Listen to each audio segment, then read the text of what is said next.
We're going to get back into our purple book, and we are on page 102, and this is going to be talking on extreme generosity. So we're going to finish, it's going to be putting God first and then extreme generosity. I figure we could probably finish those two. We'll go through it pretty good, and then that way we can get into evangelism and world missions. Because these lessons right here that we've been doing these couple of weeks has been on biblical prosperity and generosity. So we want to get this done on this. Putting God first. It says, what did the Israelites do with the first portion of all God provided for them? In 2 Chronicles 31, 5 and 6. And we can turn over there and we can see. 2 Chronicles. And 2 Chronicles is in the Old Testament.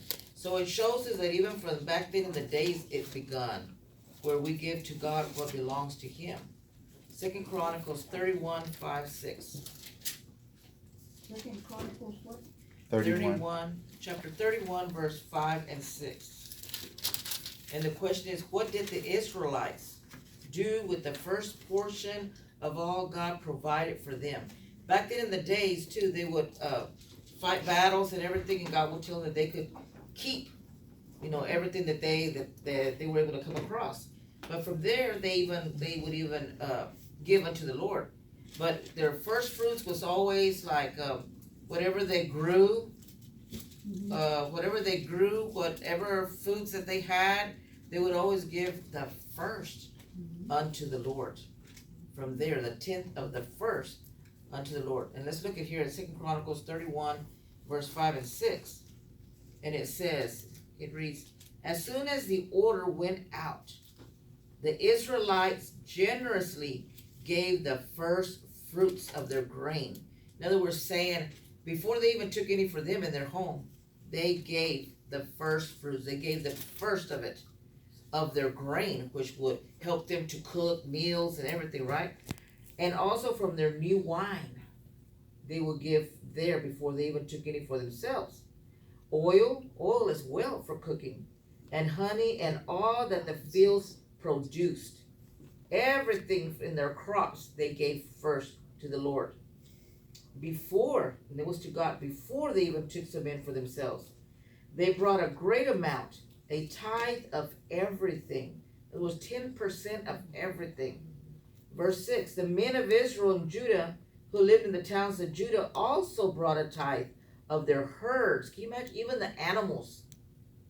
So they didn't just give out of money, they gave from their crops, from everything that they had, even the herds and the flocks, and 1/10 of the holy things dedicated to the Lord their God, and they piled them in heaps. That tells me they had a lot. That tells me that for them to pile up so much like that, then God must have always been blessing them with a whole lot. It wasn't just a little bit, like this is all I got, Lord. No, they had a lot of oil, a lot of the wheat, a lot of the crops, a lot of the cattle, because they always gave to the Lord first, 10%, then they took for themselves. So you can never outgive God. When you obey God and you give, God always blesses you. So on there, they gave 1/10 of their first fruits of everything. Number 2, what part should we give to God? After we just got through reading, so what does that tell you? What should we give to God?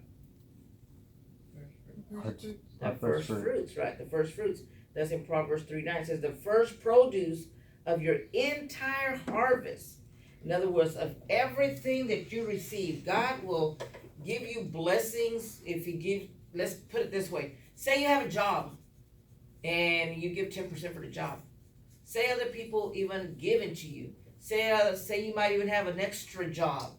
Certain things like that. Every time you got extra jobs and certain things, God is blessing you so that you can still give 1/10 from there. But sometimes what happens is that we say, okay, this is mine. But when you do that, then you won't continue getting the blessings. But when you become like they did and begin to give the first fruit, God will even give more to you. And you know why? Because He says that He can trust you, that you're not going to keep it to yourself. And as you give, He will give more. And as He gives more, He will give you more. And And as you keep giving, He will give you more. But if you give and you say, I don't want to really give, I'm just going to give a little bit, you'll always just barely make it. That's how it is. Right. And for us, we say, oh gosh, but I have to, we're always looking at the circumstance.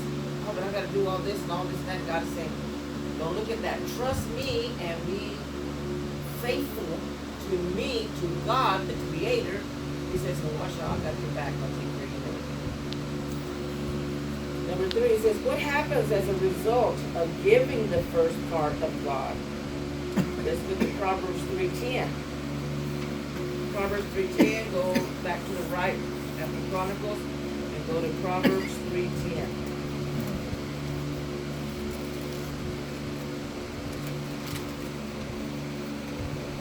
And the answer is that then your barns will be filled to overflowing, and your vats will brim over with new wine.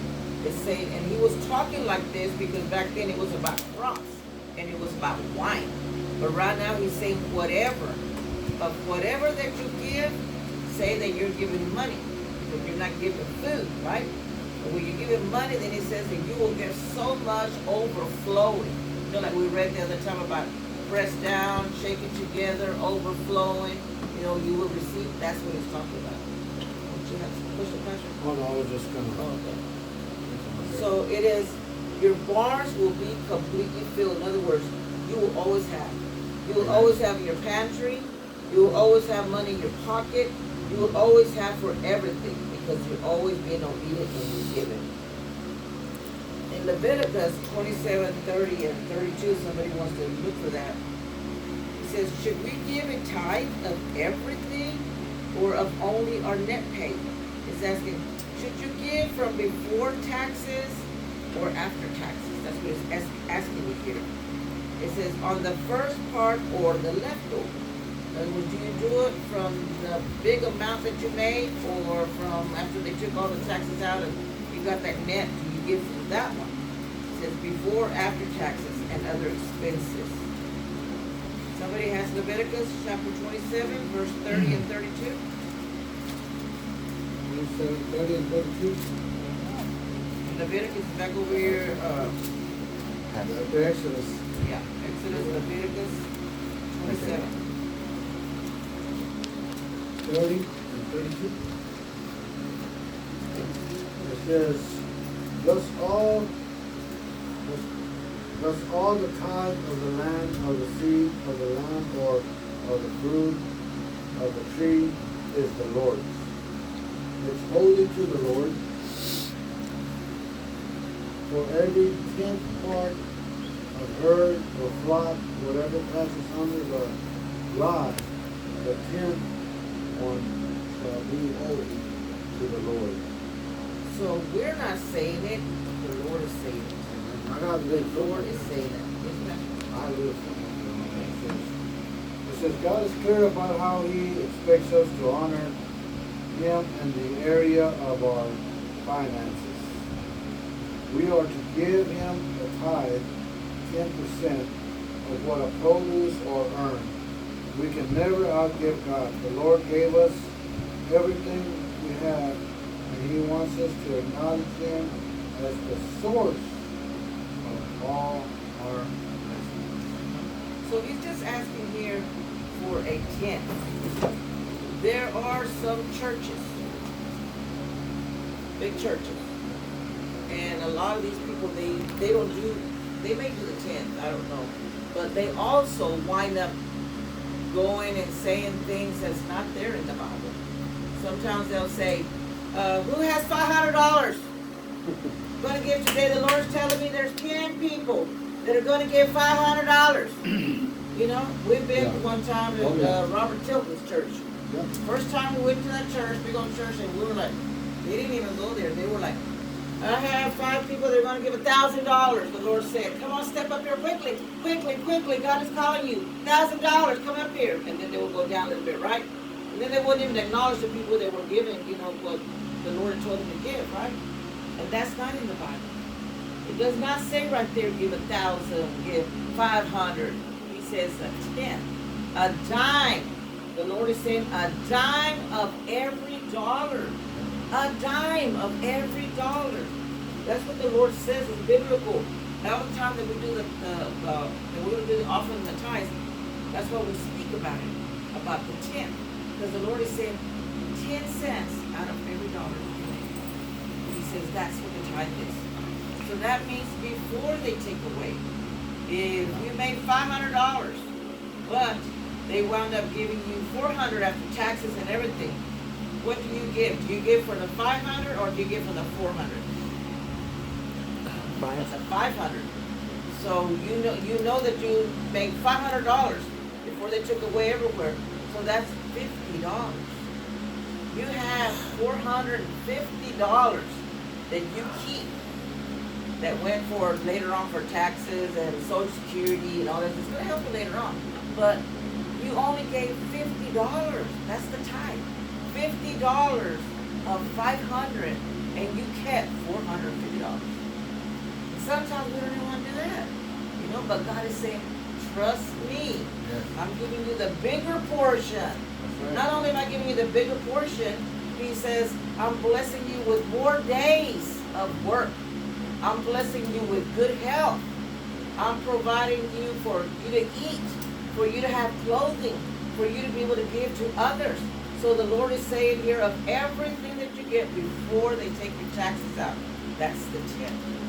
And then if you do a second job, a side job or whatever, then you give a 10th out of there and get another 10 cents of every dollar.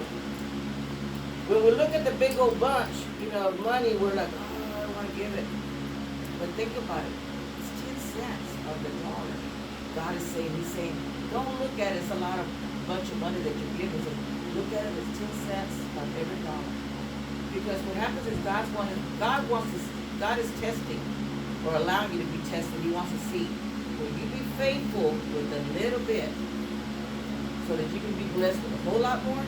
If we cannot be faithful with that little bit and give out of that little bit, then he will not trust you with the whole lot.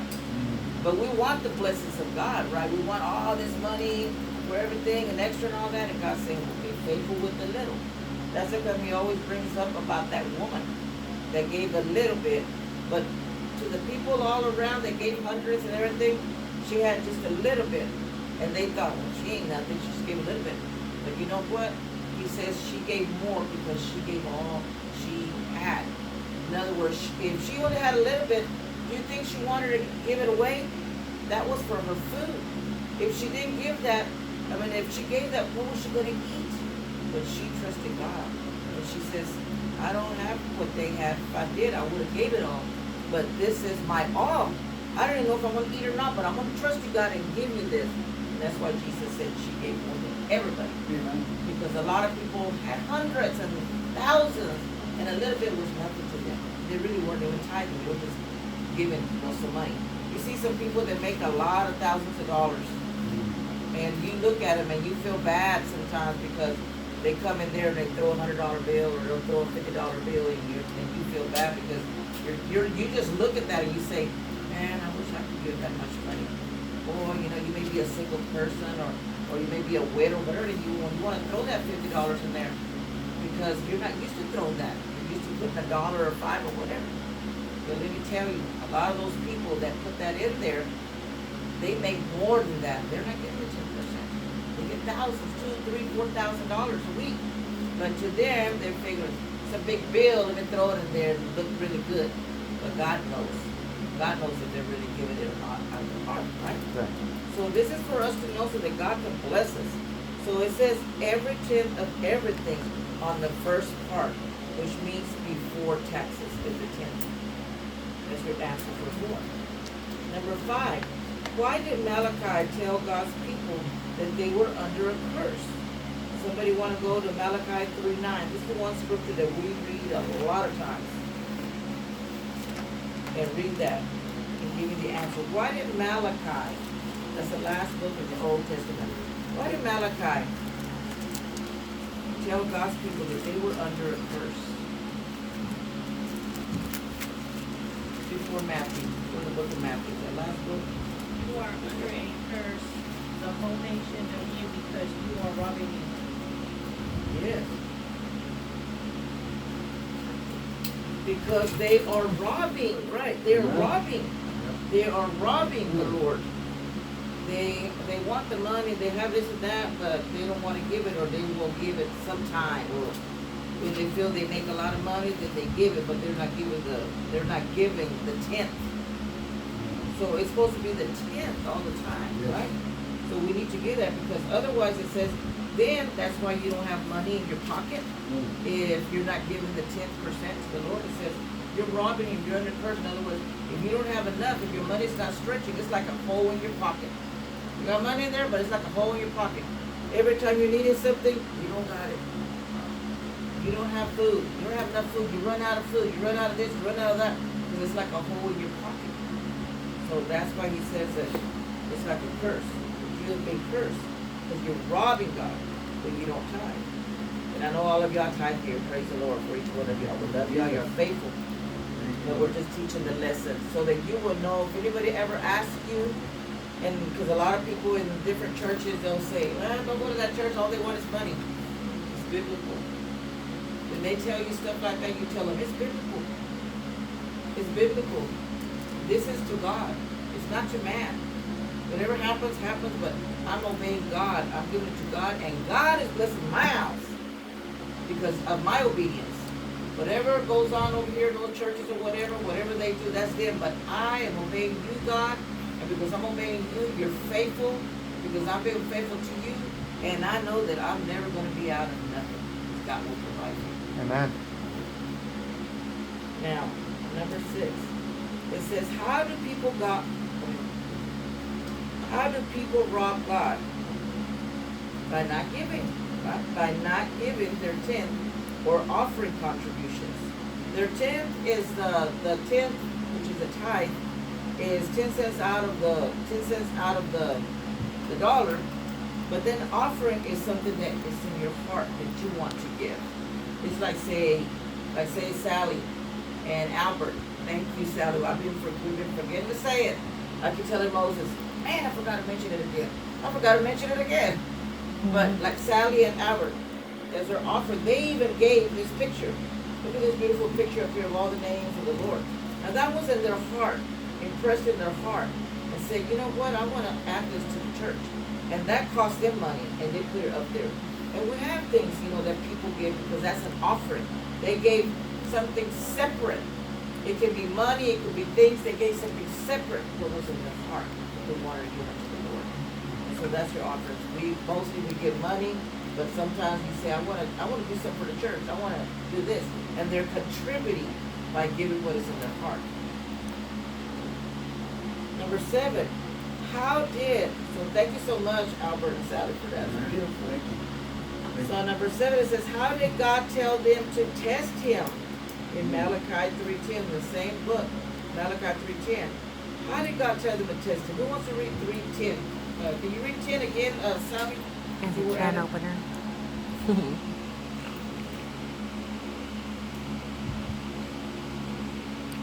Same book there, Malachi chapter 3, but on verse 10.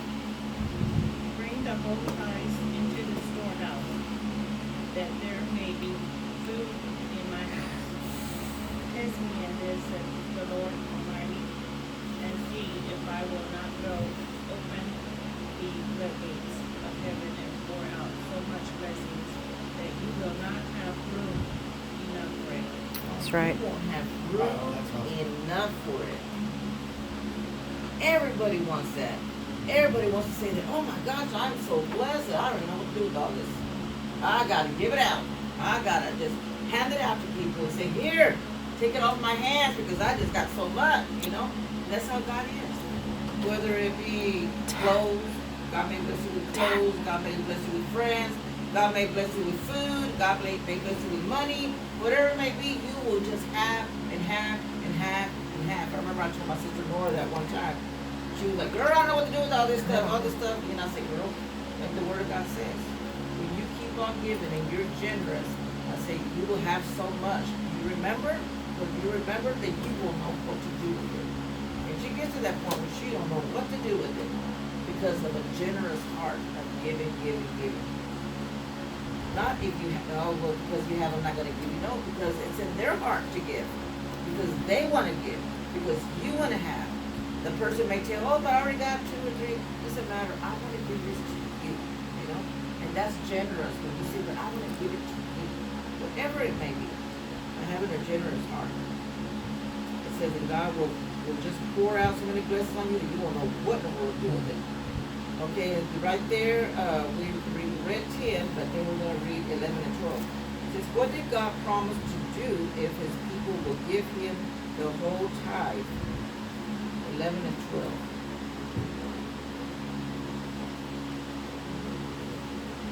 Anybody want to read that? 11 and Your 12. crops will be abundant, for I will guard them from insects and disease. Your grapes will not fall from the vine before they are ripe, say the Lord of heaven's armies. Then all nations will call you blessed, for your land will be such a delight, says the Lord of heaven's armies. So it says right here, again, it's talking because it talks this way about pests, because back then pests would get into their crops. And back then it was about crops and wine, remember? It says, I will prevent pests from devouring your crops, and the vines in your fields will not cast their fruit, says the Lord Almighty. Then all the nations will call you blessed, for yours will be a delightful land, says the Almighty. Talking about that what you have, you will not allow the enemy to come and take it from you. You will be blessed. What you have, you will be blessed. You will keep it. It will be yours because you are faithful in your giving. That's what he's talking about. And then people around it going to say, my God, then people just keep on prospering and prospering Amen. and prospering. You know, they have so much. And that's how you're going to be called blessed. Because people will look at the change in your life, what's going on with you. So we've been moving in that area. I see all of y'all, I see that prosperity has came as y'all been obedient. Because now you don't lack, you have, and even if you have to pay something, then God always provides. God is always in providing. It's like it may come out, but then God brings in again, and God meets all the needs.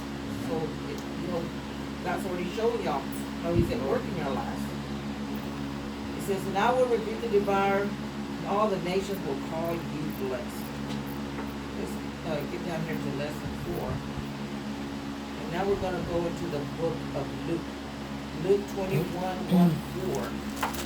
And then we're going to read, if somebody wants to look for Luke 21, 1-4.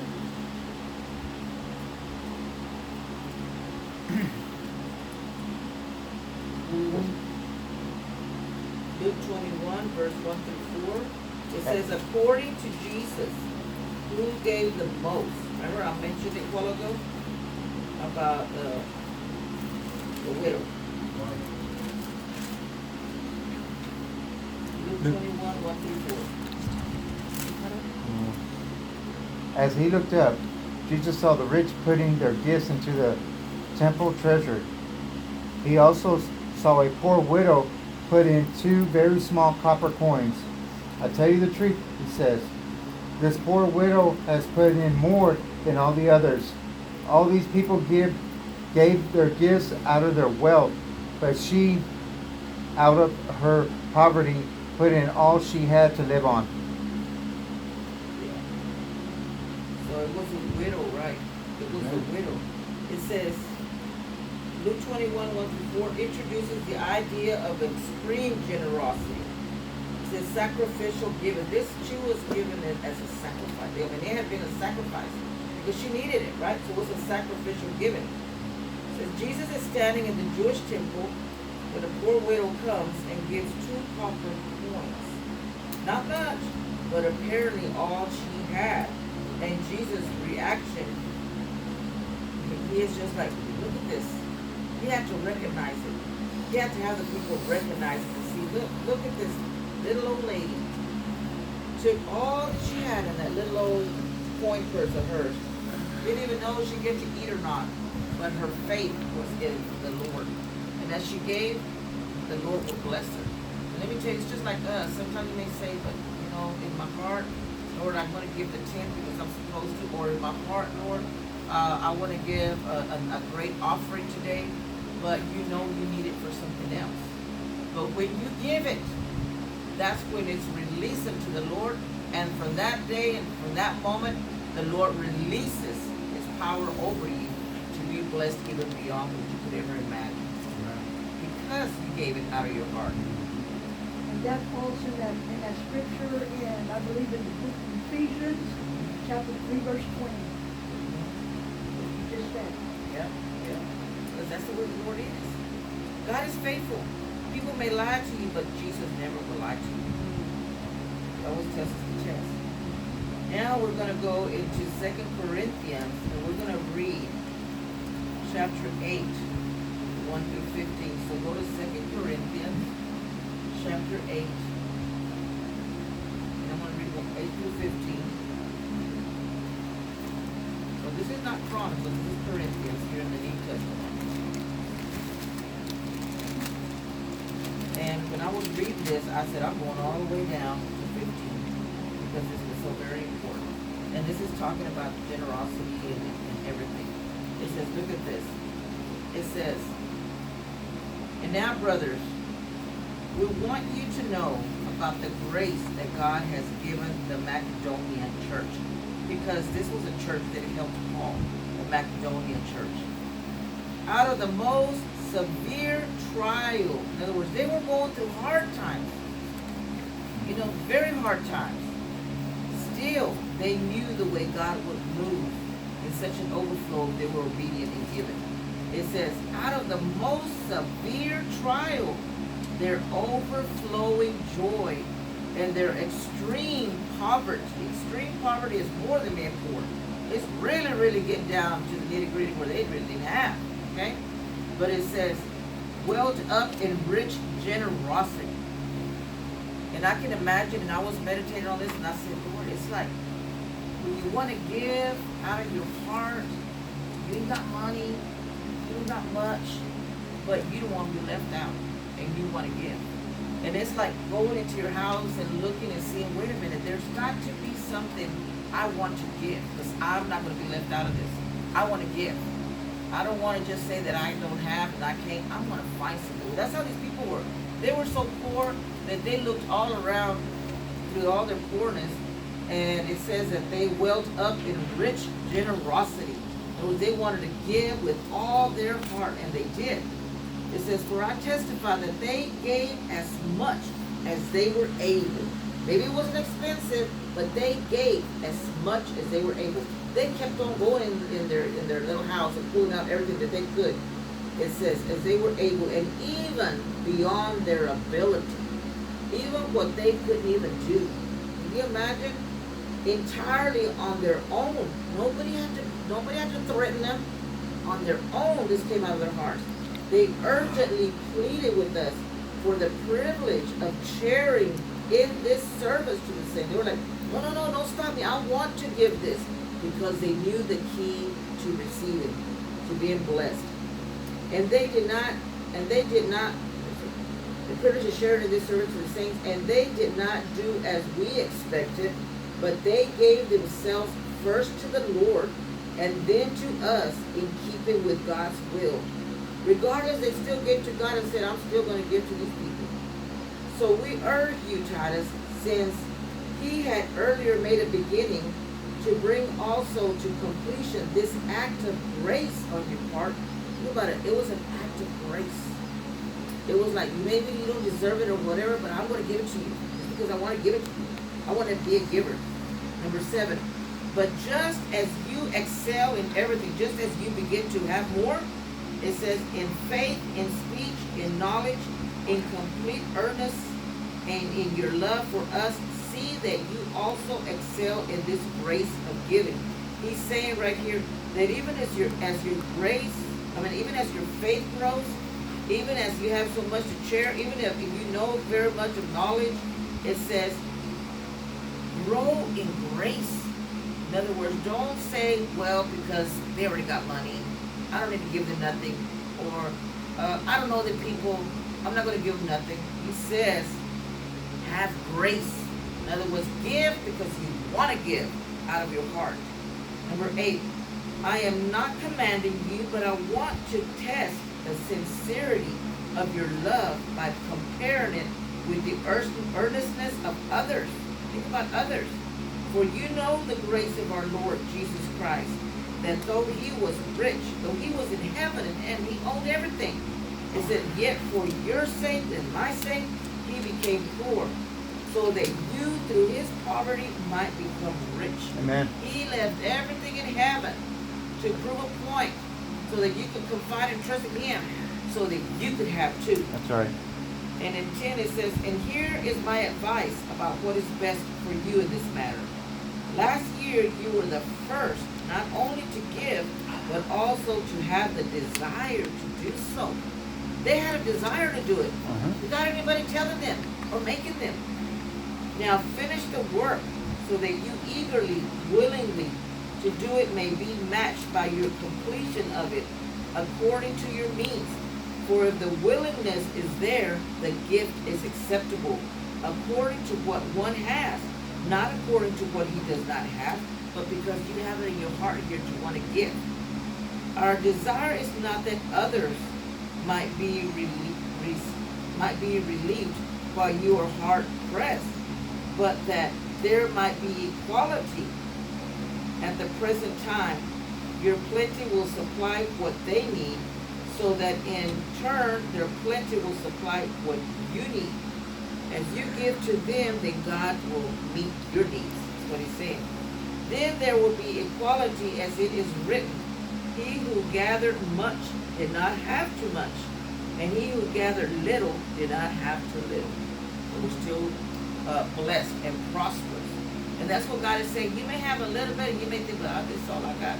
But when you give it with your whole heart, whatever it may be, there's been times when evangelists that came to a church or whatever, when we even sometimes didn't have any money to give.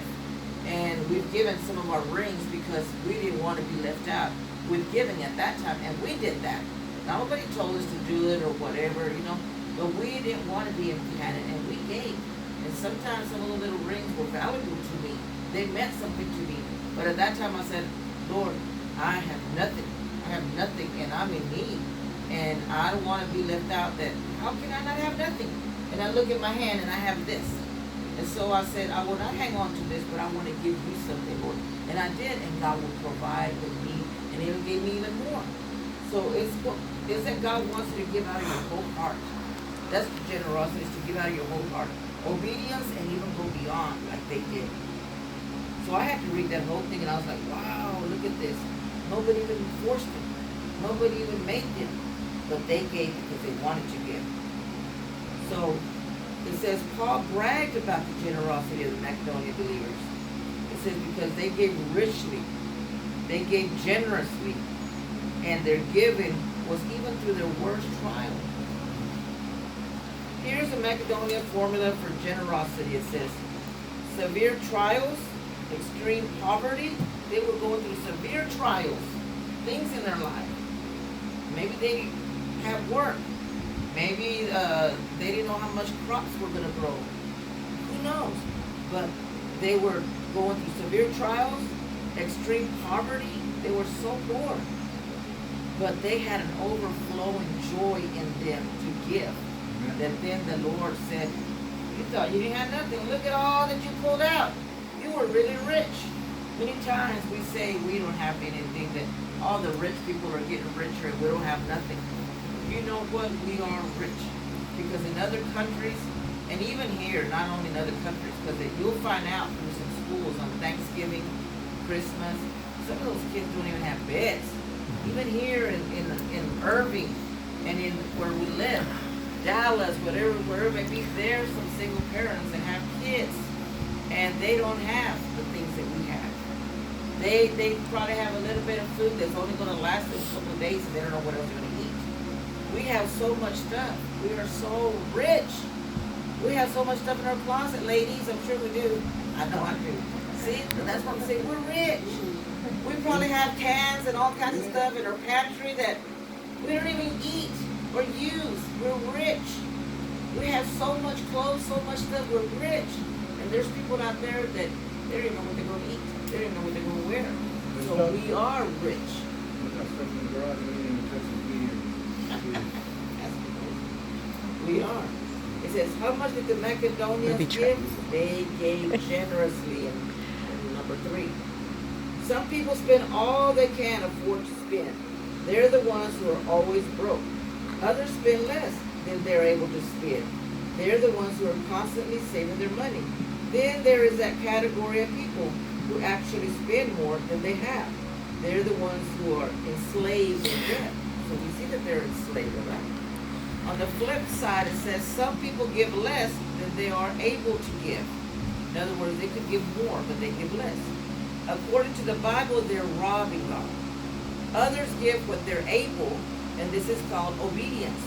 Because just like those people that were poor and said they didn't have, but there was such joy inside of them that they made a way to give. That's what he's talking about. And still others sacrificially give beyond what they're able to give. These extreme givers, like the widow in the temple, are considered heroes of the faith. Because when they're giving, because they don't want to be left out, that's all they have, God sees that. God honors that. So number 4 says, did Paul have to pressure the Macedonian believers to give? What we read about the Macedonians, did Paul have to pressure them to give? No, right. They gave because they gave out of their heart. They wanted to give. What was their attitude towards giving? Cheerful. They were cheerful, joyful, right? That's the number 4. They were cheerful and joyful. And they even pleaded with Paul. Oh, we want to give. We want to give. Through severe trial. Not having much. But they pulled what they could and said, here, it's yours. It's yours here. I want you to have Paul. Because Paul was out there. Paul had to be supported as he went out and preached the gospel. He had to be supported. And every time he went there to the Macedonians, they always were giving him more than he ever thought that he was going to get. He could always count on them. Isn't that awesome when sometimes you can go even to somebody and they never tell you no? You ask for something, they're like, of course, yes, yes. It is something so beautiful to see somebody like that. And sometimes you even see that sometimes they're in the same boat as you are, but they're like, of course my brother, or of course my sister, here. Because they have that joyful heart inside of them to want to be givers all the time. So that's what he's talking about, being generous, is going above and beyond what you think that you can do. Go above and beyond what you think you can even handle. That's what it is. And then you will see that all these people that are like that, so generous, man, they have so much. They never run out. They don't know what to do with all that they have. Everything that they have, man, they start not having room for what to do with it. And they're packed with everything because they just keep having and having and having and having. So let's think on this about being generous, being kind-hearted, being loving when we see a person that is in need, when we see a person that does not have as much as we do, and be generous with these people. Even sometimes without them even having to ask, but saying, I want to do something for your little family over there. Or think about it on Christmas if you know somebody that you see have kids and you see that they're struggling and they're having a hard time. Maybe there's a child there in their family or a couple of kids or something. You might say, I want to give something to your family, to your little kids. Something